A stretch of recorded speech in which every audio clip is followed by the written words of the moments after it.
Oi, gente, tudo bem? Dando continuidade aí, nós vamos para o capítulo 14. Ele vai falar para a gente da neurociência, e a neurociência é uma área aí das ciências que congrega biólogos, médicos, psicólogos, terapeutas, enfermeiros, dentre outros profissionais. Essa área ela tem como objetivo estudar o nosso sistema nervoso, as suas funcionalidades, a anatomia e todas as implicações do funcionamento, tanto para a saúde como para a educação e tantas outras áreas. Então, ele começa falando aí da neurociência e depois ele vai falar de verdade do sistema nervoso em si. Então, ele começa abordando aí os pontos de estudo da neurociência. Então, a neurofisiologia estuda o funcionamento dos órgãos do sistema nervoso e sua integração com os demais sistemas. Neuroanatomia estuda as partes que constituem o sistema nervoso até o nível microscópico, compreendendo o funcionamento dos neurônios. Neurociência do comportamento, área relacionada à etologia, estudo do comportamento animal, lembrando que nós somos animais racionais, porém animais, que visa estabelecer uma relação entre o ambiente interno do indivíduo, pensamentos e emoções, com aquilo que é expresso pelo comportamento, fala, expressão corporal, entre outros. Neurociência cognitiva, a área que concentra seus estudos no entendimento de como o conhecimento é gerado, memorizado e no processo pelos indivíduos. Há algumas áreas que deram os primeiros passos há pouco tempo e serão desenvolvidas aí no futuro, como, por exemplo, neurorobótica. O que é essas duas que nós vamos falar agora? Elas são bastante novas. Ela permite criar uma interface entre o cérebro e máquina, assim como criar modelos cerebrais para controlar robôs. Tudo isso é ainda muito novo, gente, ainda não foi colocado em prática. E a outra é a neuroinformática. É um campo de pesquisa relacionado à organização de dados científicos através da aplicação de modelos computacionais.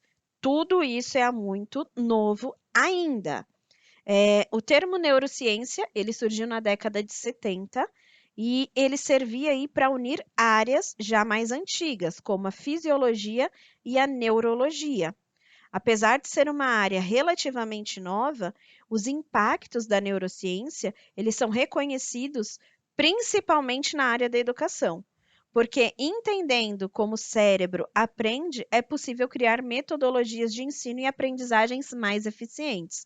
Ou seja, cada um funciona de uma maneira, obviamente, mas tem gente que aprende mais fácil lendo e memorizando, outros aprendem mais fácil ouvindo, outros vendo imagens, cada um de uma maneira. Então, ele vai falar um pouquinho para a gente da neurociência e educação. Lembrando, cada indivíduo é um ser único. Não significa que eu não aprendo nada. Todo mundo aprende. Aprendemos de formas diferentes. Eu posso aprender melhor de uma maneira e você de outra. E isso significa que cada um tem a sua individualidade e pode aprender de cada maneira diferente, hein? Neurociência e educação. As pesquisas na área da educação buscam meios para tornar mais eficientes esses processos de ensino e aprendizagem. E para isso, eles trocam conhecimentos com outras áreas, como, por exemplo, a psicologia e a medicina.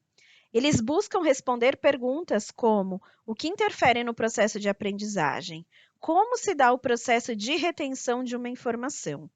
A neurociência, ela traz o enfoque para os aspectos fisiológicos e anatômicos do nosso sistema nervoso, com o uso de equipamentos, como por exemplo o de ressonância magnética, para ver como o cérebro se altera quando ele está aprendendo alguma coisa. Já as áreas da ciência, como a psicologia, ela tem um enfoque nas evidências indiretas, como por exemplo a mudança de comportamento e os significados atribuídos a essas experiências. Tais áreas são complementares, ou seja, uma precisa da outra e caminham lado a lado. Lembra que nós falamos aí em relação a psicólogos sobre Setembro Amarelo?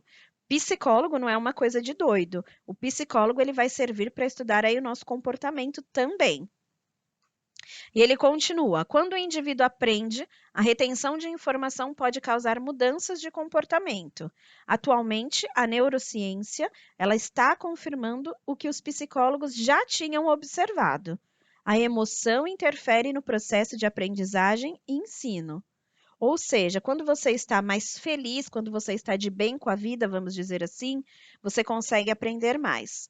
Quando você está triste, ou num processo aí depressivo, você consegue aprender menos. E isso está relacionado, sim, com a aprendizagem.